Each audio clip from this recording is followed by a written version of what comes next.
Brian Barry, GAA editor at Brian G. Barry. London taking National Football League by storm. Michael Maher on the no-excuse culture driving the Exiles. London senior football manager Michael Maher discusses the Exiles' stunning start to the 2022 National League after a 2-year layoff. We all made a vow that when we got back together, we were going to leave absolutely no stone unturned. And just a real no-excuses culture. In an unlikely turn of events, London have been the standout story of the 2022 National Football League thus far. The Exiles were disrupted by the pandemic more than any other inter-county team, and they were not able to play a competitive match for 23 months.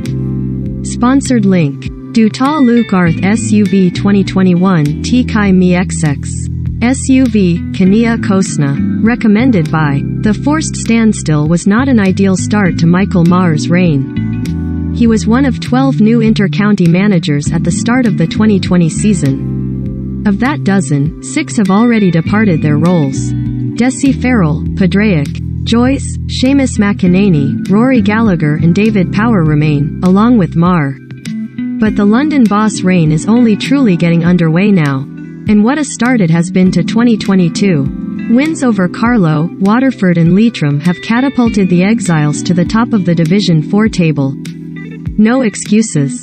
So what is the secret to their stunning start, given they were starved of match practice? No one could have dreamed it up, Maher told Sky Sports. They're a really good group of lads, a good group of players. We all made a vow that when we got back together, we were going to leave absolutely no stone unturned, give it everything. And just a real no-excuses culture amongst the group. We've just focused totally on getting right what we can get right, control what we can control, and the rest could take care of itself. We couldn't do anything about the lack of games, the lack of match practice. All the rhetoric about London seemed to be about the lack of this and the lack of that. But we made sure where we were lacking, we made up for it in other areas, and the results certainly proved that the lads have knuckled down and improved. It's a testament to them. They've deserved everything they've got so. And with no matches to play given travel restrictions at various times over the past 2 years, the Rui Islip outfit had to drive their own standards. Every training session, we brought a level of intensity to it that you'd expect on a match day, Maher outlined. And we said to each other, whenever you're doing a session, train like you're going to play at the weekend. So that come the heat of the battle, you're ableto stand up and be counted. And you'll never be found wanting. So far in every game, that work has stood for us.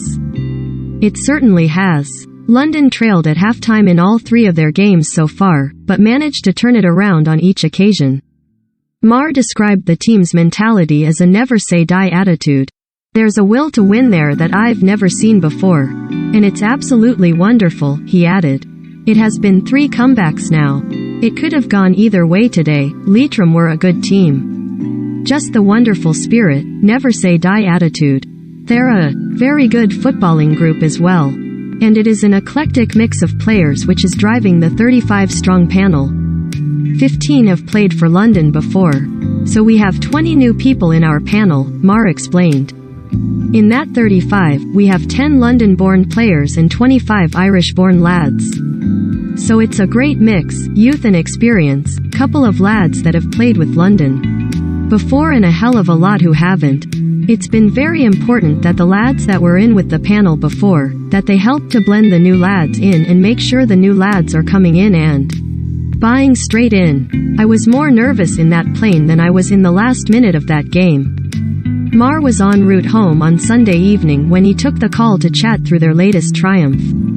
There was no time to stand around and admire their victory over Leitrim at the Connacht GAA Centre of Excellence.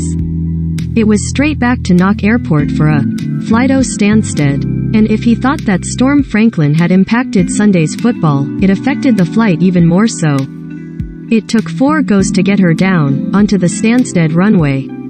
We got down eventually. The weather is terrible here, Maher joked. I am not a great flyer.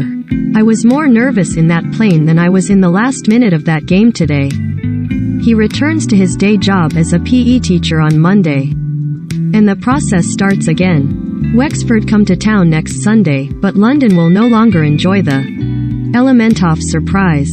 I hope the people of London come out and give the lads that noise. There's nothing like having a home crowd behind you in any situation. Winning, losing, drawing, that crowd can really make a difference, he said. The lads deserve a big support behind them. It's a big game. But make no bones about it, Wexford are a good team. I've seen them firsthand myself this. I've massive faith in the group that if they perform and they hit all the benchmarks we want them to hit in each and every game, then there's no reason to believe that we can't be in a position to win every game in Division 4. There's obviously games that you can underperform. But so far, we've performed in every game. And it just goes to show, we ended up getting the results. So, next week will be no different.